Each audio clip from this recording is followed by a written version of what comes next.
Some places have secrets etched in their foundations. Others are built on a history that refuses to stay buried. Welcome to the Black Cat Inn in Salem, Massachusetts, a place where the past isn't just a story, it's a haunting. My name is Daniel Sterling, and I came here to disappear, only to find myself living by 3 strange rules just to survive the night. What's the creepiest rule you've ever heard? Tell me in the comments below. Tell me in the comments below, and if you dare to clock in for this shift with me, subscribe to Night Creepypasta Rules and ring that bell. Because at the Black Cat, the service isn't just on the menu, it's demanded. Prepare yourself for the rules. The smell at Black Cat Inn wasn't just old wood and beeswax polish. It was the scent of time, of burnt secrets, and something else. Something like a silent accusation. And on my first night working the graveyard shift here, I knew, as soon as I stepped through the heavy oak doors, that I had walked into a place where history refused to lie still. My name is Daniel Sterling. I wasn't looking for much. Just a quiet job, minimal interaction, somewhere to disappear for a while.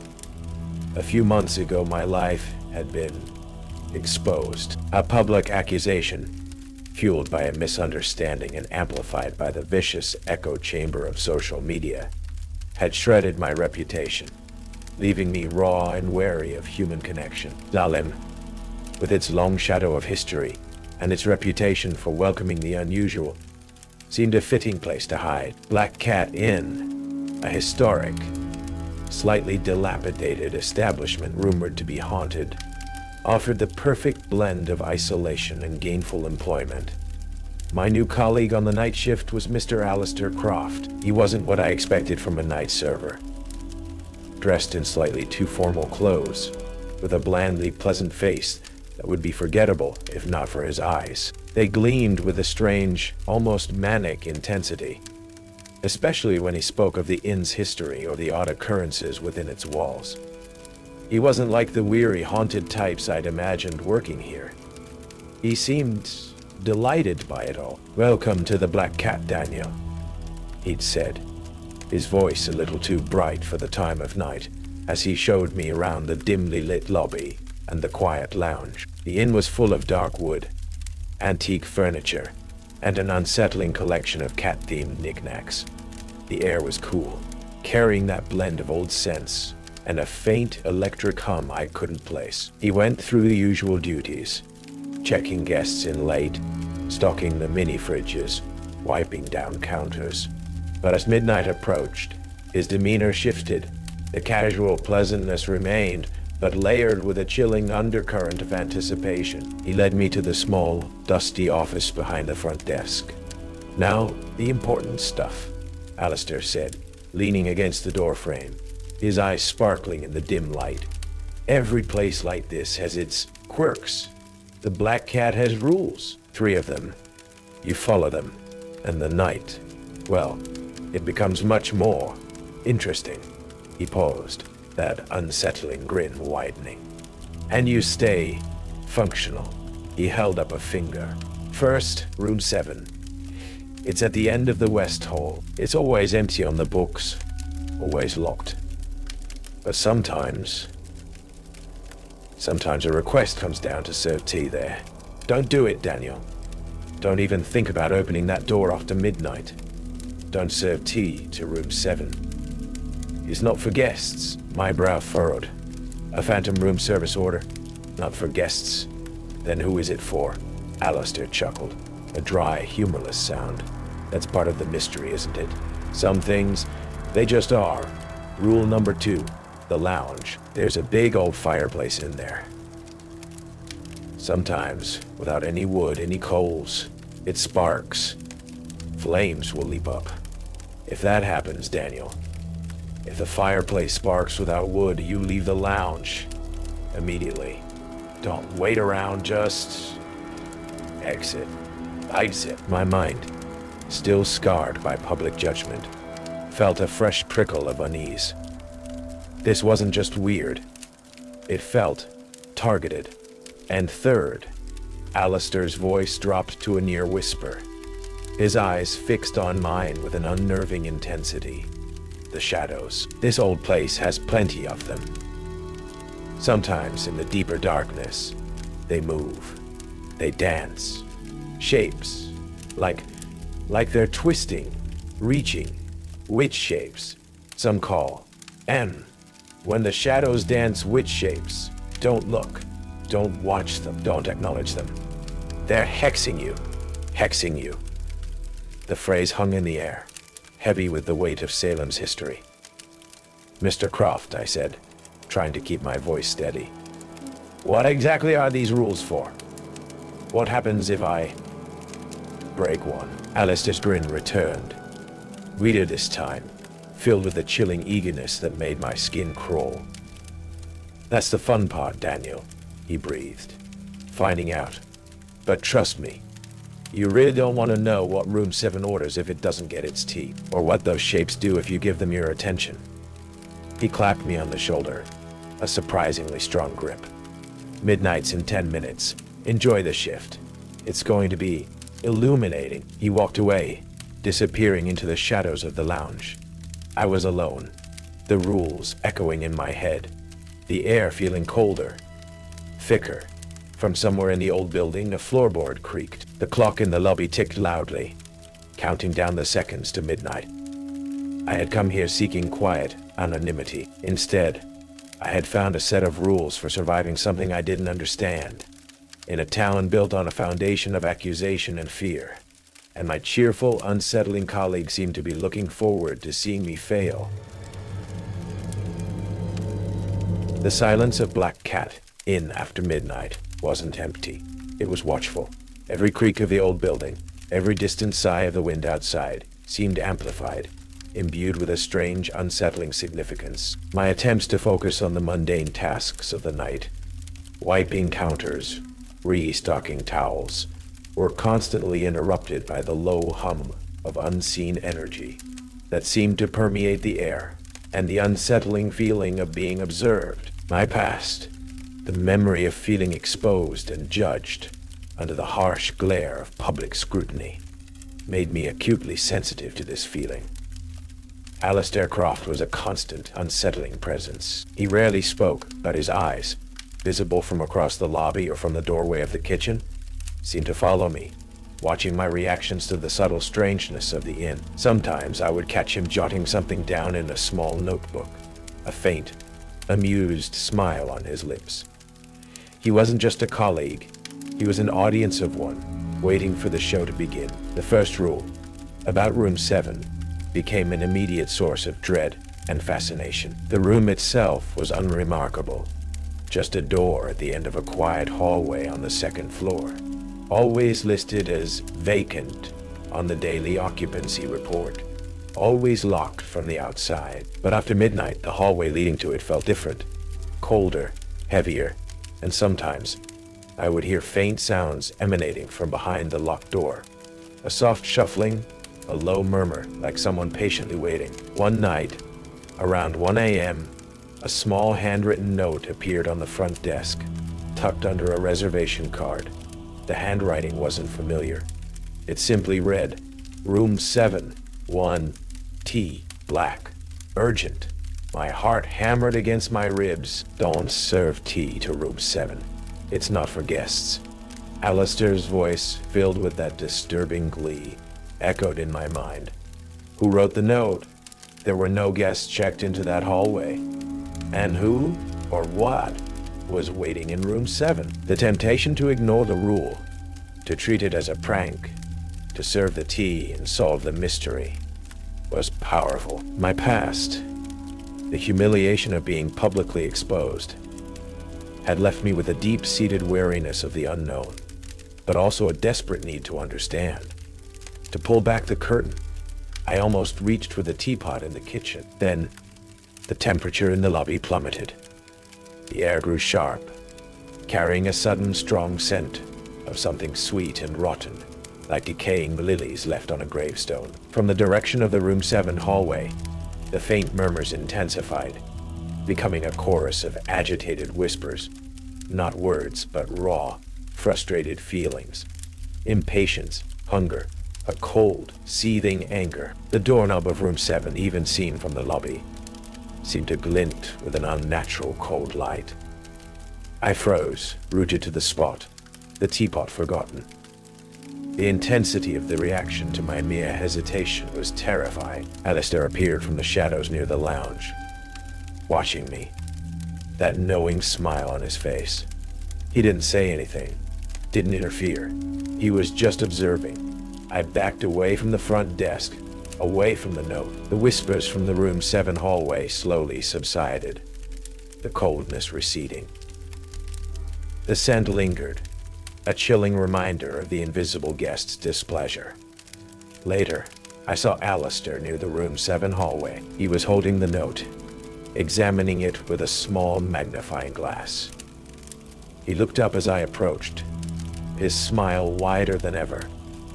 "They're persistent tonight," he murmured, more to himself than me. "Getting bolder. Good. Adds flavor to the evening." He didn't explain who. That. He didn't need to. I knew. Thomas Harding, the history student working security, found me looking shaken.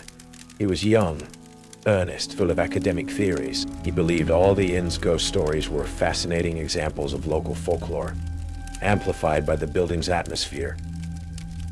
"Hey, you all right, Daniel?" he asked, his voice concerned.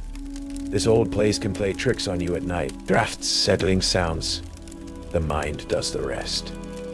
When I tried to describe the cold, the whispers, the note, he nodded sympathetically. "Classic auditory and sensory hallucinations induced by stress and isolation. Fascinating case study, actually." His skepticism was a frustrating yet almost comforting shield against the terrifying reality. Before dawn, when I was cleaning the lobby, I noticed something near the trash bin where I'd discarded the room 7 note. A single antique silver spoon, tarnished and cold to the touch. It wasn't from the inn's silverware. It felt old, and it had a faint metallic smell, like blood and rust. Room 7 hadn't gotten its tea, but it had left a calling card. The feeling of being watched intensified. It wasn't just room 7 anymore.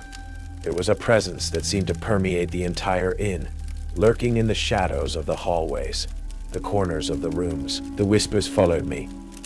Faint, sibilant sounds that seemed to emanate from the air itself, always just to the edge of intelligibility, laced with that undercurrent of accusation. My past, the public shaming, felt like a wound that the inn's atmosphere was constantly picking at.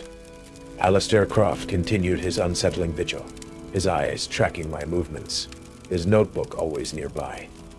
He seemed delighted by my growing distress, his smiles wider, his questions more pointed.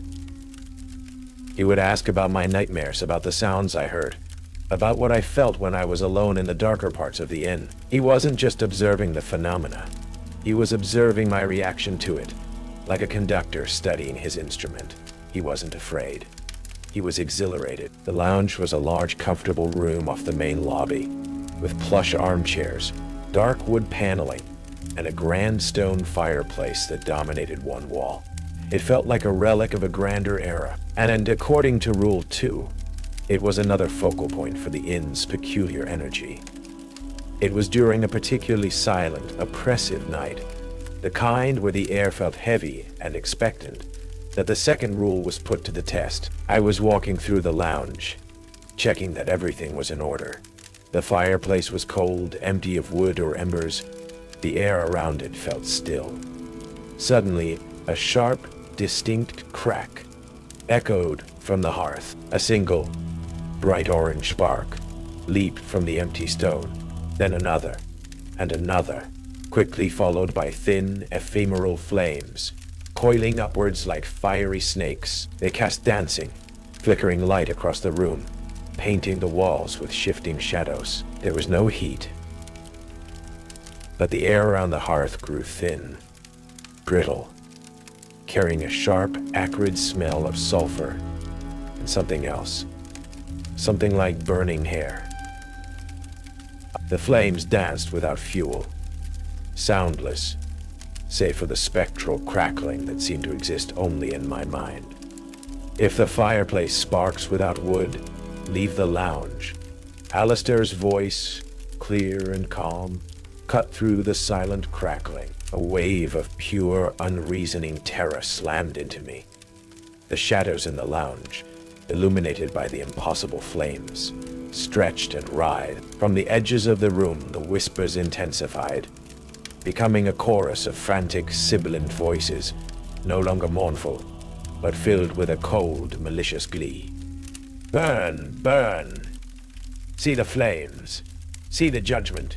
See yourself. The feeling of being watched, of being judged, intensified 100-fold. It felt like the entire lounge was a stage, and I was the unwilling performer in a play of damnation. I didn't hesitate. My legs propelled me towards the nearest exit, away from the impossible fire, from the burning hair smell, from the judging whispers. I stumbled out of the lounge, nearly tripping over my own feet, not daring to look back. As I crossed the threshold, the ghostly flames seemed to snap and die, the crackling sound ceasing instantly. The temperature returned to normal. The oppressive feeling lifted, replaced by the usual watchful silence of the inn. Alistair appeared from the lobby, a smile playing on his lips. He looked at the lounge entrance, then at me. Right on time, he murmured, a note of satisfaction in his voice. The hearth responds well tonight. Your reaction? Very potent. Very potent. He made a quick note in his book, his pencil scratching. The lounge. It doesn't like static energy, Daniel. It likes movement. Fear, leaving, acknowledges its power. He didn't explain whose power. Thomas Harding, the history student, found me leaning against the wall near the lounge, trembling. He'd heard the commotion, the strange crackling sound. He looked into the lounge, saw the empty fireplace. Weird acoustics in this old place, huh? He said, trying to sound logical. Sometimes the air pressure or the old flues, they create strange echoes. Or maybe the wiring's faulty, but his eyes held a flicker of unease. He was trying to rationalize it, but the rational explanations were wearing thin. He mentioned that the inn was built on land with a long, complicated history, going back to the very early settlements, even before the trials. Some old families, with ties to both sides of the accusations, still lived in the area. Later, in the empty hearth of the lounge, where the impossible flames had danced, I found a small pile of fine gray ash. It had a faint, acrid smell, like sulfur and burnt secrets. Alistair was nowhere in sight, but I knew he had collected his sample. The inn was not just passively haunted. It was performing, and my fear was the fuel. Sleep was a distant memory, replaced by a state of perpetual, exhausting vigilance. The whispers were my constant companions, sometimes soft and mournful, sometimes sharp and accusatory, always just out of clear hearing, making it impossible to distinguish them from the sounds of the old building. The feeling of being watched was now a physical pressure, heavy and cold, especially in the darkest corners of the inn. I was a man stripped bare, my past failures and fears exposed to the silent judgment of the inn's unseen occupants. Alistair Croft's behavior became increasingly bold, his excitement barely contained. He would set up small, almost imperceptible experiments, leaving a specific object near a junction where the whispers were strong, placing a small, antique mirror in a dark hallway. He watched me with the detached intensity of a scientist studying a lab rat, his notes growing more numerous. He didn't try to hide his delight in my fear. He seemed to relish it. The energies are high tonight, Daniel, he'd said one evening, rubbing his hands together with glee. Almost electric. The third rule might come into play. If you're lucky. The word felt like a curse, The shadows, they were everywhere in the inn, long and deep, clinging to the corners, pooling in the unlit stairwells. They were usually static, passive, but Rule 3 spoke of them dancing. It happened during my patrol of the second-floor hallway, the one leading to Room 7. The usual sense of cold hunger emanated from that direction, but tonight, it was different. Sharper, and the shadows on the walls, cast by the weak emergency lights and the distant street lamps filtering through the old windows, began to move, not just swaying. They were twisting, stretching, contorting into impossible grotesque shapes, thin, elongated figures, like limbs bound and broken. Angular, jagged forms that suggested something unnatural, inhuman. They seemed to detach themselves from the walls, shimmering, gaining a terrifying two-dimensional solidity, and began to dance. A slow, jerky, terrifying dance down the hallway, moving towards me. They had no faces, but I could feel their gaze, cold and piercing, fixed on me. And from them, from the twisting, dancing darkness, the whispers intensified, becoming a chorus of sharp, sibilant sounds, laced with pure malice and condemnation. Look at us. See what we are. See your own reflection. You are the accused. You are the witch. You are hexed. When the shadows dance witch shapes, don't look. They're hexing you. Alistair's voice, a chilling command. Looking would be acknowledging their power, accepting their judgment, inviting their curse. It would be letting them make their mark. But the sight was mesmerizing, horrifying, impossible to ignore. My eyes were drawn to them, pulled by an unseen force. My body felt heavy, rooted to the spot. A pressure built behind my eyes, a sharp stinging sensation, as if needles were being driven into my optic nerves. The whispers intensified, drilling into my mind, planting thoughts of fear, of guilt, of being tainted, of being hexed. I felt a coldness spreading through my body, not just from the air, but from within. I clamped my hands over my eyes, turning away from the dancing darkness, stumbling backwards down the hallway, fighting the terrifying urge to look. The whispers shrieked in frustration. The air grew colder. The pressure on my eyes intensified. It felt like hands were reaching out from the shadows, trying to pull my hands away from my face, to force me to look, to accept the hex. Alistair's laughter, sharp and delighted, echoed from the end of the hallway, confirming his presence, confirming he was watching my struggle. Fight it, Daniel. Fight the urge. Or don't. Let them in. Let them make their mark. I staggered into a side room, slamming the door shut, pressing my back against it, my hands still clamped over my eyes, my body trembling. The shadows outside the door seemed to deepen, pressing against the wood, the whispers still audible through the barrier, though weaker.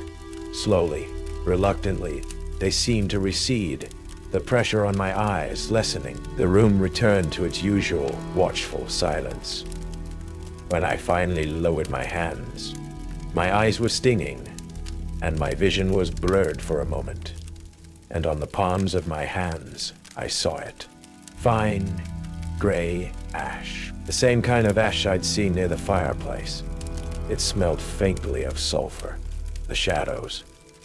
They weren't just shadows. They were something else. Something that could leave a physical residue. Something that could touch you, even if you didn't look. Professor Thomas Harding found me later, sitting in the kitchen, staring blankly at a cup of cold coffee. He'd seen the shadows too, from a distance, swirling in the hallway. He tried to explain it as an optical illusion, a trick of the light and the old building. But his voice lacked conviction. His eyes held a new, dawning fear. He showed me an article he'd found in the local historical society. Mentions of strange phenomena at the inn going back centuries, tied to the land itself, to a specific family line. to a specific time of year, and mentions of shadow marks left on those who witnessed the dance. His skepticism was crumbling. He was beginning to believe, but believing wasn't enough. The rules, Alistair's Glee, the terrifying reality of Room 7, the fireplace, and the dancing shadows.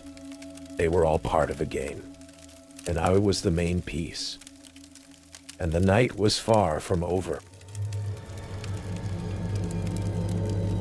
The air in Black Cat Inn grew thick, heavy with the weight of history and a palpable electric tension. The whispering chorus intensified, no longer just at the edge of hearing, but seeming to fill every corner of the inn, a symphony of accusation, fear, and ancient rage. The timestamp on the lobby clock began to jump erratically, then spin backwards, the inn's fragile hold on the present slipping away. This was it. The conjunction, the time when the echoing curse, the whispering accusers, reached their full, terrifying potential. Room 7 was no longer just a locked door. The entire end of the West Hall seemed to warp and shimmer. The familiar wooden door stretched and distorted, becoming a gaping maw of oppressive darkness. From within, the whispers became a deafening roar, a cacophony of tormented voices crying out in unison, punctuated by the sounds of splintering wood, tearing fabric, and wet, gurgling gasps. And through the gaping doorway I saw it. Not a room, but a repeating fragmented nightmare. A small, crude wooden structure, like a pillory or stocks, appeared and dissolved in the darkness, tied to a figure whose face was a blur of agony. Then fleetingly, the image of a noose against a branch. The scene repeated, over and over, in terrifyingly fast loops, a visual echo of suffering and unjust condemnation. Mini-climax KTSC1. The stench of smoke, sulfur, and decay poured from the opening, thick enough to choke on. The force of the pull towards it was immense, a vortex of despair trying to drag me in. In the lounge, the fireplace erupted, not just sparks, but solid, impossible flames, blazing with a cold, white light. They leaped from the empty hearth, reaching towards the ceiling, casting dancing, distorted shadows that writhed like living things. And within the heart of the fire, twisting and reforming, were shapes. Not just abstract forms, but grotesque, skeletal faces contorted in silent screams, appearing and disappearing in the blazing cold heat. Mini-climax KTSC2. A thick, black, tar-like liquid oozed from the stones of the hearth, smelling overpoweringly of sulfur and something bitter, like burned betrayal. And the shadows in the empty rooms, they were no longer just dancing. Indeed, they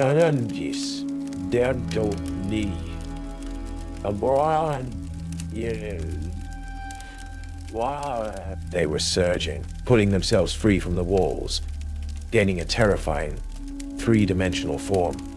Gaunt, elongated figures made of pure darkness, with limbs like gnarled branches and heads that were simply voids. But their eyes were pinpricks of awe. Cold, malevolent light fixed directly on me. They glided silent and swift down the hallways, converging on my location. From then, the whispers became a deafening chant, a chorus of furious ancient voices. Guilty, hexed, burn, die, your soul is ours. Alistair Croft stood in the midst of this horrifying crescendo, near the lobby, his face illuminated by the impossible white fire from the lounge, his eyes blazing with a manic, unrestrained glee. He wasn't afraid. He was ecstatic. Beautiful, isn't it, Daniel? He practically shrieked over the din, his voice ringing with triumph. The full chorus, the complete spectacle, all the rules broken, all the energy unleashed. You're a magnificent conductor, Daniel. Your fear, your past.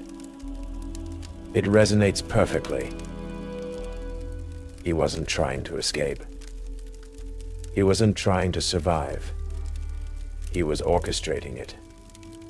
He was the agent of chaos, the Nihilis, who reveled in the raw, destructive power of the accusers. "You did this," I yelled, my voice hoarse, barely audible above the chaos, fighting the shadows that were closing in, fighting the pull from room 7, fighting the burning judgment from the lounge. I opened the door. Alistair laughed, spreading his arms wide. I opened the door. Alistair laughed, spreading his arms wide. I amplified the signal.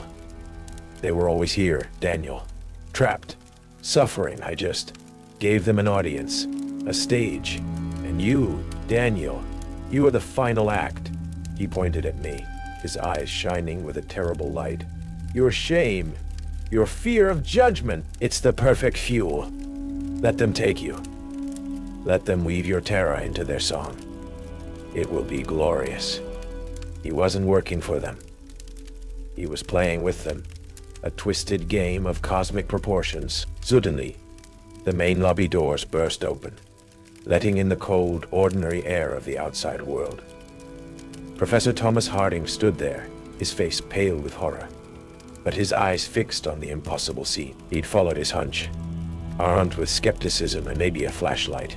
Behind him, I saw the terrified face of Robert Miller, the other night server, who had presumably let the professor in, or perhaps was just trying to escape. They were unwitting witnesses, now caught in the performance.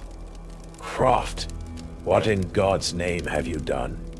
Professor Harding yelled, his voice shaking, his academic world shattered. Alistair snarled, his focus briefly shifting from me to the new arrivals. More witnesses. Excellent. The audience grows. He laughed again, a sound of pure, unadulterated madness. The shadows surging towards me paused, their featureless heads turning towards the new witnesses. The vortex of whispers from room 7 intensified, as if sensing new potential fuel. The impossible flames in the lounge leaped higher. This was my chance. Alistair was distracted by his audience.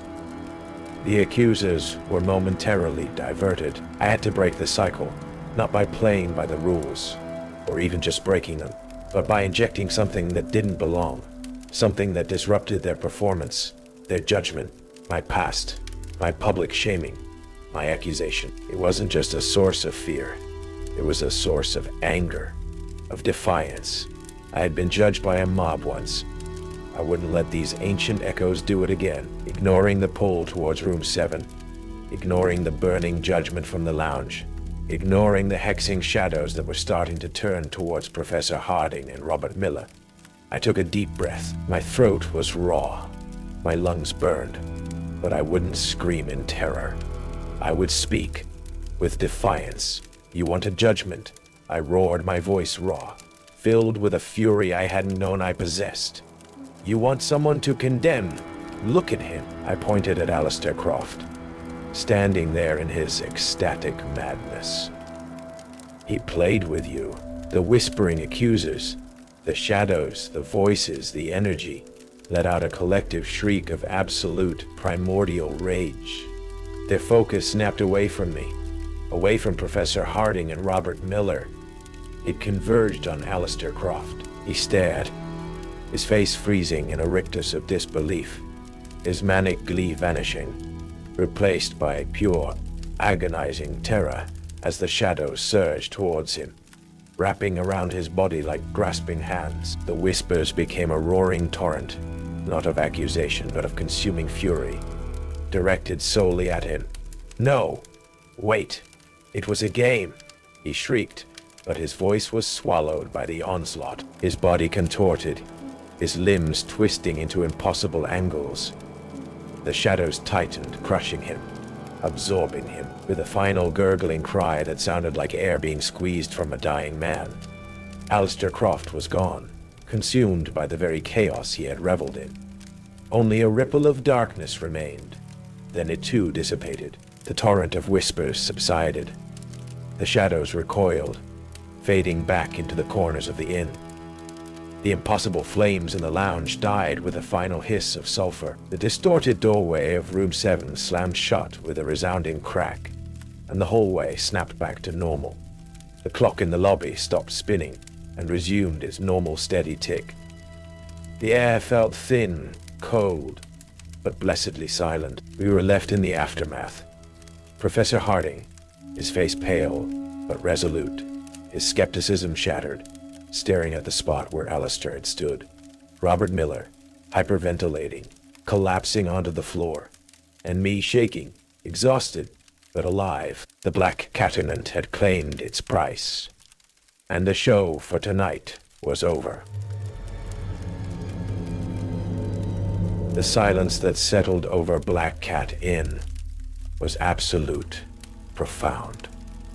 It wasn't the quiet of a peaceful night, but the chilling stillness of a space from which something terrible had just departed, leaving a vacuum in its wake. The air tasted of ash, ozone, and a lingering metallic tang. The oppressive feeling lifted, but the memory of the chants, the dancing shadows, the gaping doorway, and Alistair Croft's final, terrified shriek were burned into my mind. But Professor Thomas Harding stumbled towards me, his face etched with shock and disbelief.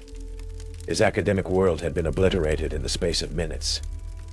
"Daniel, what was that?" he stammered, his voice hoarse. Robert Miller was a shaking mess on the floor, covering his eyes, muttering about shadows and screaming. He had seen just enough to be permanently traumatized, perhaps too much to ever fully recover. I looked at the spot where Alistair had vanished. Nothing remained. Not a trace. Only the faintest smell of sulfur. "He was playing a game," I said, my voice rough, with things he didn't understand, and they decided he was the prize. Professor Harding, despite his shock, was already trying to process it, to fit it into some kind of framework. The accusers, the collective consciousness, they fed on the fear, the judgment. But he represented pure chaos, mockery. Maybe they saw him as a violation of their very nature. His historian's mind, even in this extremity, sought patterns, explanations. We had come up with a story. Alistair Croft's disappearance, the state of the inn. We settled on a narrative of a disturbed employee, possibly under the influence of something, who had vandalized the inn and then fled into the night. Robert Miller was a witness to the vandalism and Alistair's erratic behavior, the strange sounds and sights, attributed to the stress of the situation, the old building, the power outage, which conveniently had happened during the chaos. Professor Harding's presence? He was just stopping by for a late-night chat with Alistair, as he sometimes did. It was thin, it was weak, but it was the most plausible lie we could construct. Eleanor Vance arrived with the morning crew, her face falling when she saw the state of the inn. She listened to our story, her eyes sweeping over the debris, the shattered silence. She didn't ask questions. She looked at me and at Professor Harding and Robert Miller. She saw the look in our eyes. She knew. She had seen it before. Her fatigue seemed to deepen, her weary sadness growing heavier. The police investigation was thorough, but ultimately inconclusive regarding Alistair's disappearance. He simply vanished. Black Cat Inn was closed indefinitely, deemed a potential crime scene and structurally unsound in places. Conveniently, the damage caused by the supernatural event was interpreted as vandalism or structural decay. The legend of the haunted inn would only grow stronger. As I left Black Cat Inn in the harsh light of day, leaving behind the wreckage and the silent judgment, I looked back at the old building. It stood there, quiet, unassuming. But I knew what lay beneath the surface, and I knew that the show for tonight was over. But perhaps it was only a temporary intermission. It's been nearly a year since my last shift at Black Cat Inn. Salem, Massachusetts remains a town steeped in history and legend. Black Cat Inn sits boarded up, another landmark fading into disrepair, its secrets locked within its silent walls. Alistair Croft, is still a missing person, his disappearance a local mystery. I left Salem shortly after. I found a new job, a new apartment, in a city far from witch trials and whispering inns. I try to live a quiet life to avoid attention, to fade into the background. But the silence I craved is now filled with echoes. My sleep is still troubled. The nightmares are less frequent, but more vivid. Flashing images of distorted doorways, impossible flames, and twisting, dancing shadows. The scent of sulfur and burnt secrets sometimes wafts into my awareness, seemingly from nowhere. Professor Thomas Harding and I remain in contact. He's become an unlikely ally, a fellow survivor who understands the impossibility of what we witnessed. He's shifted his research. His new papers are on historical cases of mass hysteria, localized energy fields, and the intersection of trauma and geography. He's trying to find a rational framework for an irrational truth, a scientific language for the supernatural. He sends me cryptic notes sometimes, references to old texts he's found, stories of other places where the past doesn't stay buried, where shadows dance and voices judge. He's not just researching history anymore, he's researching the nature of curses and how to survive them. Robert Miller, he wasn't so lucky. The trauma was too much. He had a complete breakdown, babbling about shadows and accusations. He's in a psychiatric facility now, a casualty of Alistair's game. His scream, unlike mine, was heard, and it anchored his terror. Agnes McDowell sold Black Cat in for a pittance and moved away, seeking a fresh start, perhaps hoping to leave the Judgement behind. I doubt she succeeded. I avoid old buildings now, especially ones with history. I avoid dark, narrow hallways. I avoid fireplaces. I try to live in well-lit modern spaces to surround myself with the mundane. But sometimes, in the quietest moments, I feel it. The pressure, the sense of being watched. And I hear it, the faint, sibilant whisper, just at the edge of hearing, too low to be words, but full of ancient anger. Professor Harding believes the Whispering Accusers are tied to the physical location of Black Cat Inn, but I'm not so sure. I think some of their energy, some of their judgment, attached itself to us that night. To those who witnessed the show, one evening, I'm walking down a busy street. It's getting dark. I see a crowd gathered around a street performer. He's doing a shadow puppet show. Just simple shapes on a wall.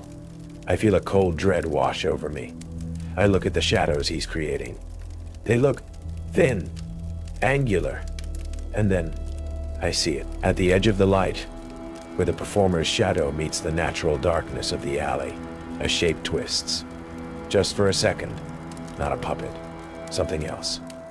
Something moving on its own. I freeze, my heart hammering. The familiar pressure builds, the air grows cold.